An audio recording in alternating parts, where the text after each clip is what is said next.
being willing to adapt, I think, is something that, we are stressing with ICMA members and particularly senior leaders who need to understand that they're paving the way for their organizations to even further develop that culture of innovation.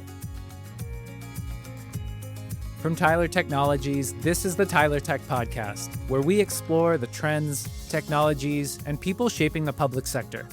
I'm your host, Josh Henderson. Thanks for listening. Today, I'm joined by Pat Martel, West Coast Regional Director at the International City County Management Association, known as ICMA, and a former city manager with a wealth of experience in local government leadership. We discuss the challenges facing city and county managers, the role of technology in modernization, and what gives Pat optimism about the future of local government. Let's get right into it. Pat, it's so great to have you on the podcast today. Thanks so much for being here. Oh, thank you, Josh, for inviting me to be here. Of course, it's our pleasure. Now, Pat, before we dive into the work that ICMA does, can you tell us a little bit about your background and what brought you to your current role at ICMA? Certainly. Well, I'm a retired city manager from California. I spent about 38 years in local government management in 5 different cities in my home state. And during that time, I have been a member of ICMA, and actually since retirement, I'm still a member of ICMA, so probably about 45 years.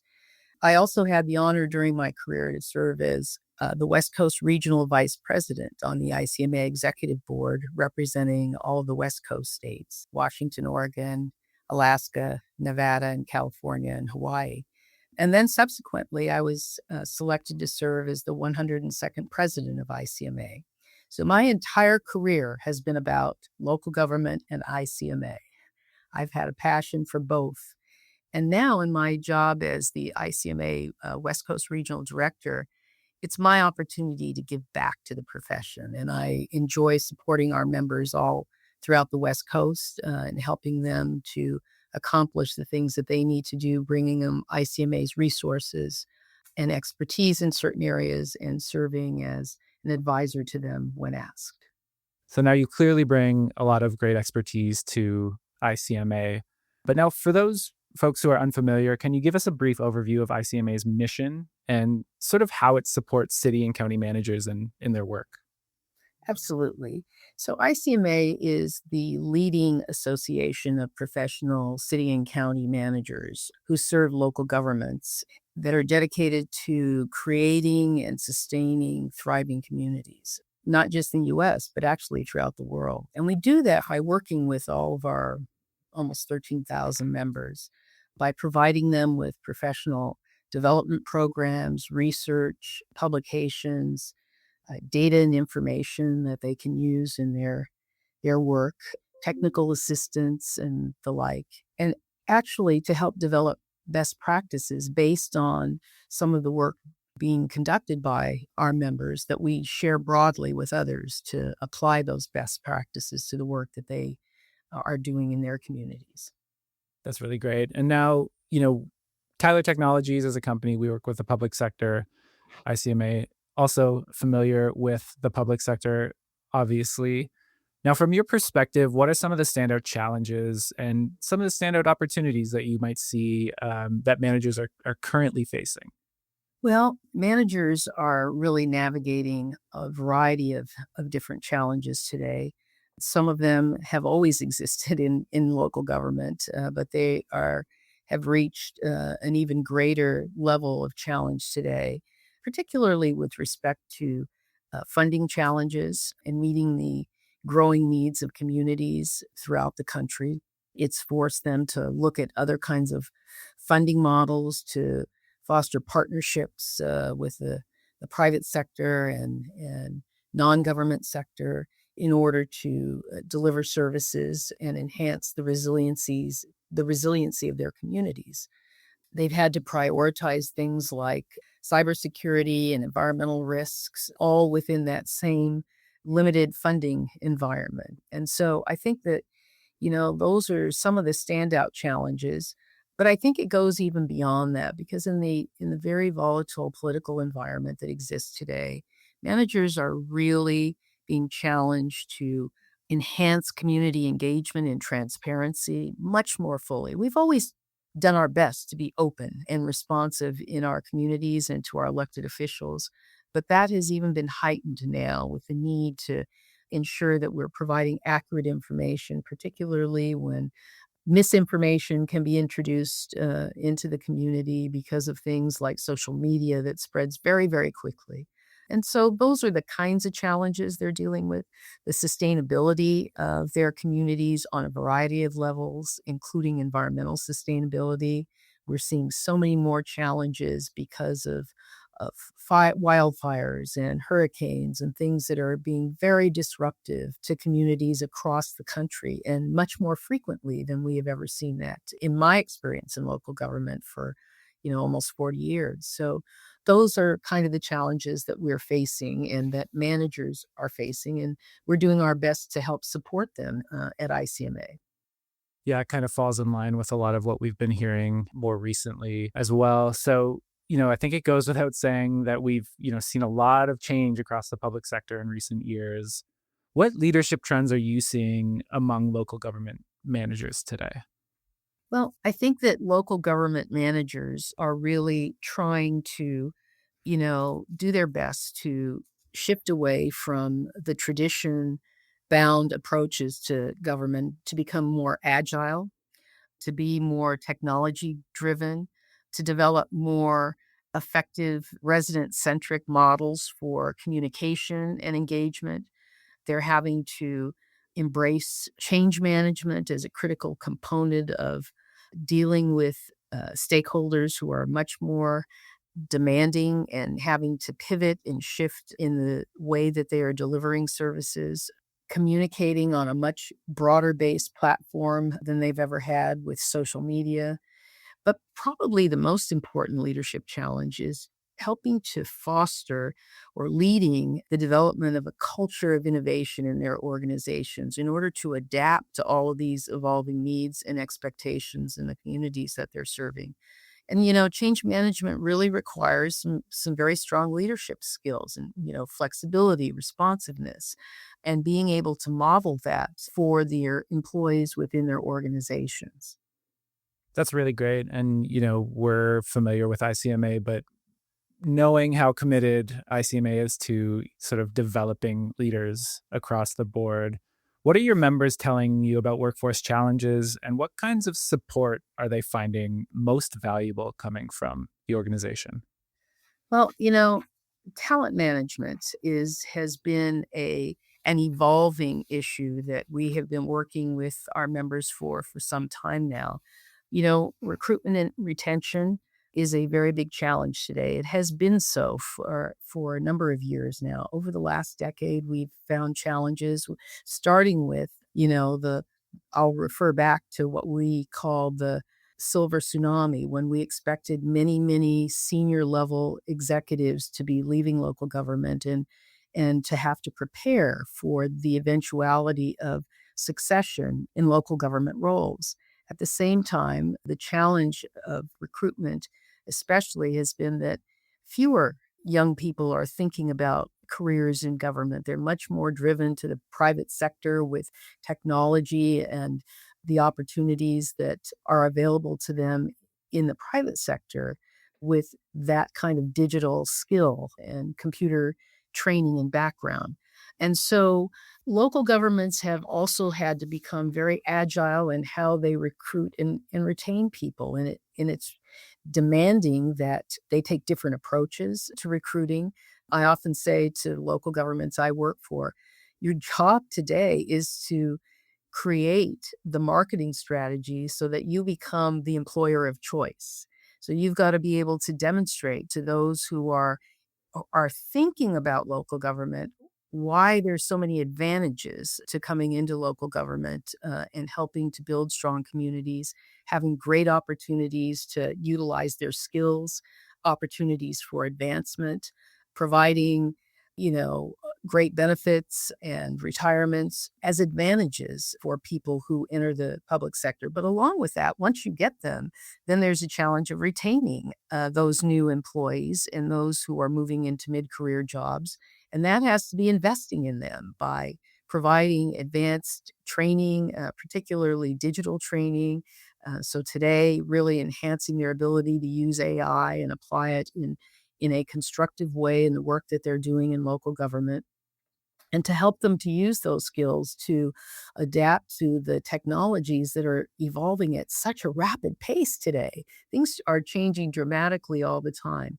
And then applying what they're learning and becoming skilled at to changing workflow processes and to making government more lean and more streamlined and better able to deliver results much more quickly than we could in the past.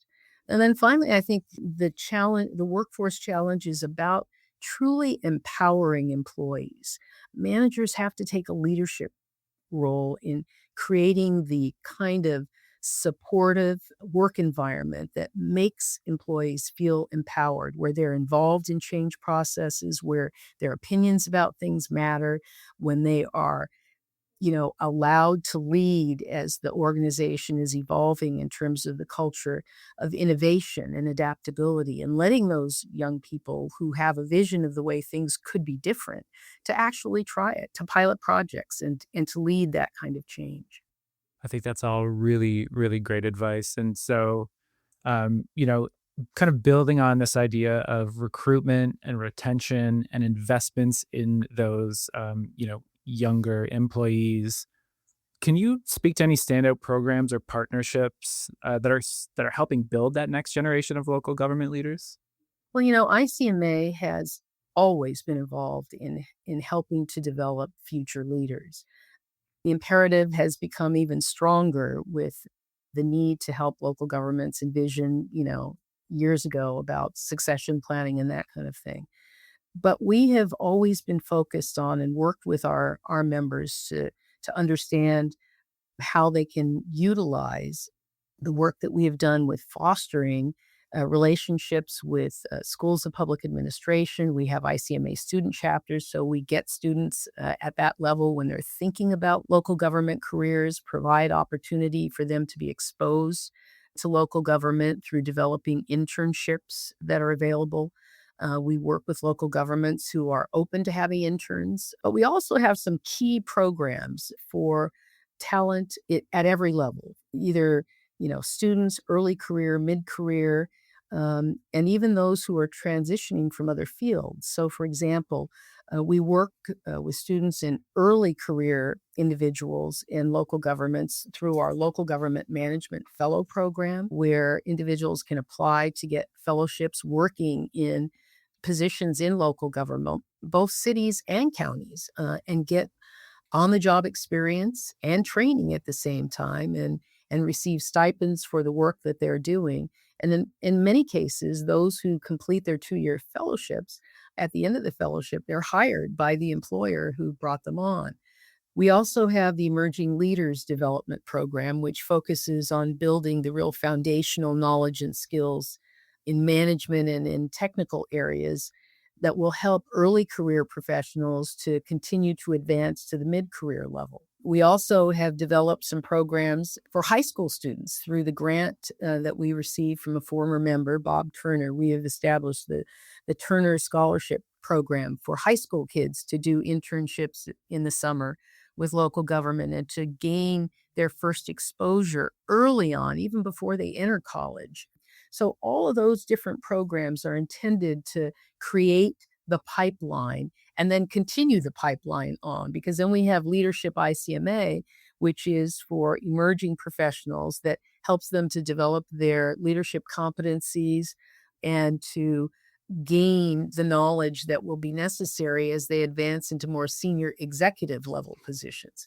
ICMA has been a leader in promoting lifelong learning for our members. And that begins from the day that they step in the door in local government until the day they retire.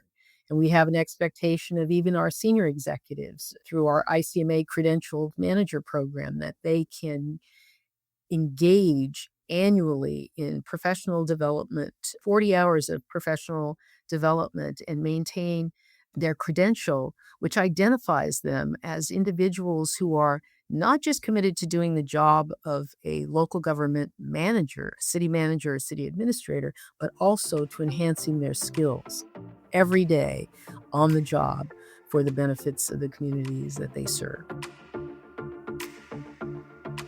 Stay tuned.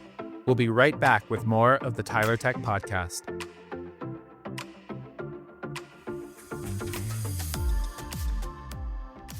You can't always prevent disruption, but you can prepare for it. That's right. And in our latest ebook, we explore how government agencies are building resilience into their operations, from cloud-based systems and automation to tools that improve response and coordination. You'll discover real-world examples like how an emergency app helped residents in Louisiana stay informed and how secure payment technology supports service continuity during a crisis. It also walks through 6 practical steps to help you assess risks, modernize infrastructure, and strengthen your ability to adapt. Download your free copy of Resilient by Design, How Technology Supports Government at the link in the show notes. Because every government needs a roadmap to resilience, and it starts with the right technology. Now, let's get back to the Tyler Tech Podcast. Some really fantastic work being done in ICMA, obviously some really thoughtful approaches to, building up those leaders as well. So kudos to ICMA. We'll link to some resources in our show notes as well if folks want to learn more about any of that. But back to this idea, public sector is always trying to keep up with the latest technology. As you mentioned earlier, technology is changing at a very rapid pace, especially now with the advent of artificial intelligence being so prominent. So as technology continues to shape how services are delivered at the local level, what trends are you seeing in terms of modernization or digital access? Even while I was working, although I've been retired now for several years, my on-the-job experience was beginning to create online services that make access to local government easier for residents, digitizing all kinds of records, local government records, so that people can access that kind of data online, whether it's budget information, whether it's building permit information, planning issues, providing that access and making it easier for people to interface with their local governments has been, an evolving trend that we've seen for some years. I think that the evolution of technology to the point where we have arrived today with the implementation of AI on a variety of levels in local government is still, it's still evolving. It's a new tool that is greater than any tool that we've ever had access to. And so helping our local government members to see how AI can benefit them in the same way that all of the technologies that have allowed them to digitize so many of the processes that they have historically maintained as paper processes has helped to streamline government just amazingly at the local level. But there's so much yet to come. And ICMA has recognized that because, we have held local government reimagined sessions, conferences where we have done a deep dive on AI and brought in experts from a variety of fields to share with our members how AI can be used effectively and can make the role of local government even more important for residents within the community and the organizations that serve them.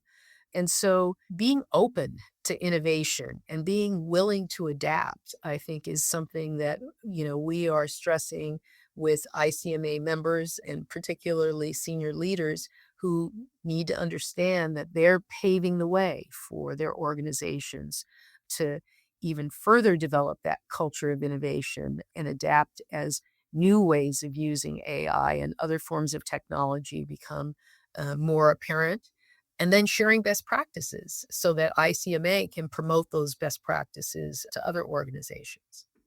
Yeah, and now, the modernization journey is different for everybody, right? And so, as a West Coast director, you probably see those contrasts quite glaringly quite often. So what would you say is working especially well in sort of those smaller or under-resourced communities that still want to, modernize as much as they possibly can? Well, I think in small communities, their ability to adapt to the current technology environment has been much slower. It's a question of resources and not always funding resources, but also staff resources. They tend to be challenged more in those areas than other cities.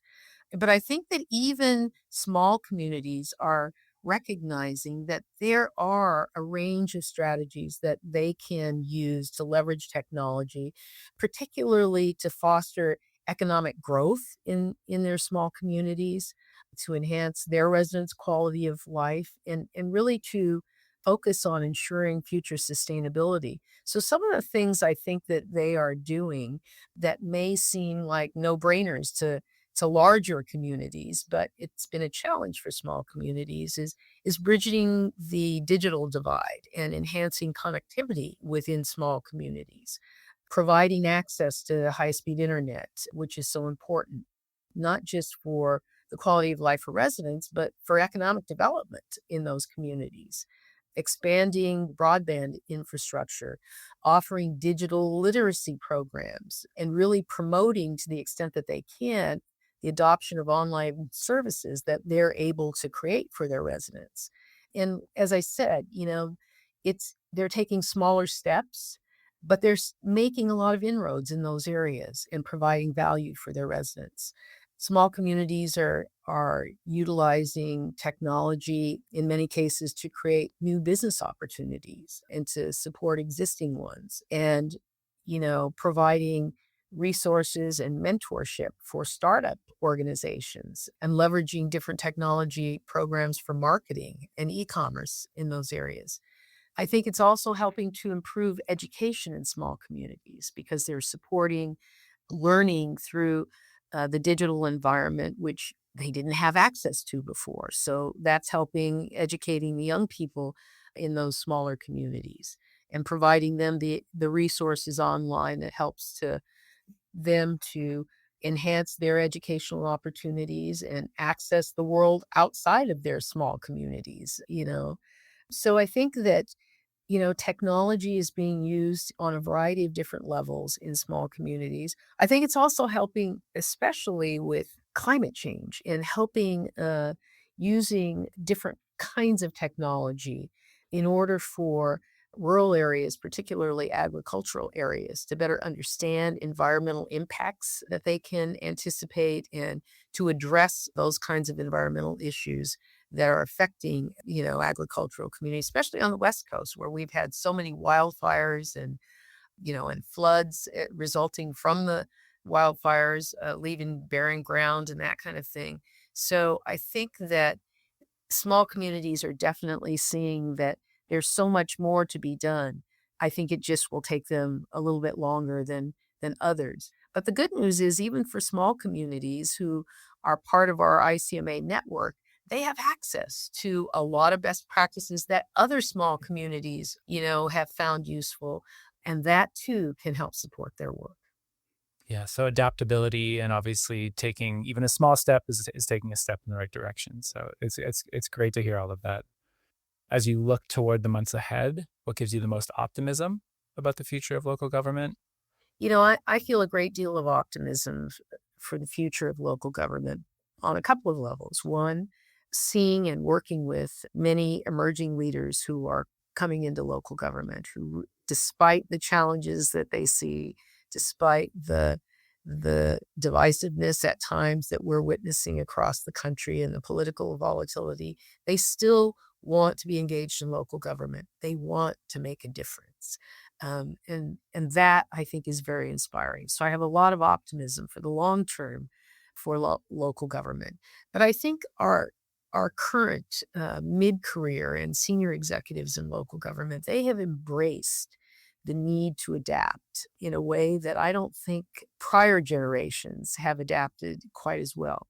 And I think in part, it's because of the challenge that they all experienced, 5 years ago with the pandemic and how they had to pivot to continue to deliver local government services under some of the most challenging circumstances. So they have really envisioned a different world and how, For example, when we always said, oh, we would never have remote government, that's just not the way government operates, especially at the local level. Well, we did, and it worked. And in some instances, there are local governments who are still maintaining flexible work schedules for employees who really got to enjoy working remotely and found they could do their jobs just as effectively from home as they could on the job. So I think it's that enthusiasm for embracing what the adaptability that was forced upon them, and now recognizing that adapting to change is not such a bad thing. And especially if you can look towards the future in a way that you can anticipate what may be happening and be ready for it before it actually happens. And I think technology and AI are helping them to do that. And I think it makes it a much more exciting environment in local government to deal with those kinds of changes.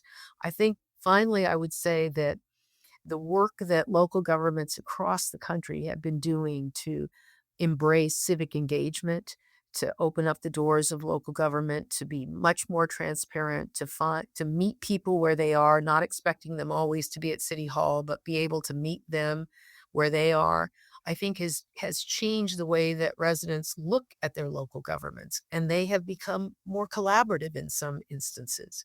There's still a lot of challenges today because many communities are divided on the role of government. But I think those that are willing to take the risks to engage their communities much more broadly and much more openly and collaborate with them, bring them in as stakeholders, are going to find that the future for their local governments is going to be much more productive and there will be good results from their work. Well, I think listeners will get excited about the future after that response. Pat, thanks again for being with us today. We so appreciate you being here, and for all the work that you and your team are doing to support local governments at ICMA. Can't wait to have you back on the show. Well, thank you, Josh. And I just want to express my appreciation for being invited to be in this session with you to talk about ICMA and our members and what's going on. But especially, I want to thank Tyler Technologies for being a very generous and supportive strategic partner of ICMA and helping us actually to further our mission of supporting local government, especially in these challenging times. It's really great. It's a great partnership. So thank you so much, Pat. Appreciate it. As we heard today, local government leaders are finding new ways to strengthen their communities, whether through workforce development, innovative programs, or technology that improves access and service delivery. Pat shared how ICMA supports these efforts with resources, leadership development, and best practices that help communities succeed and thrive. If you'd like to learn more about ICMA or the topics covered during today's discussion, check out the show notes for additional resources. And we'd love to hear your feedback. Fill out the listener survey linked in the notes or reach out anytime at podcast@tylertech.com. Be sure to subscribe, rate, and review the show so you never miss an episode. For Tyler Technologies, I'm Josh Henderson. Thanks for listening to the Tyler Tech Podcast.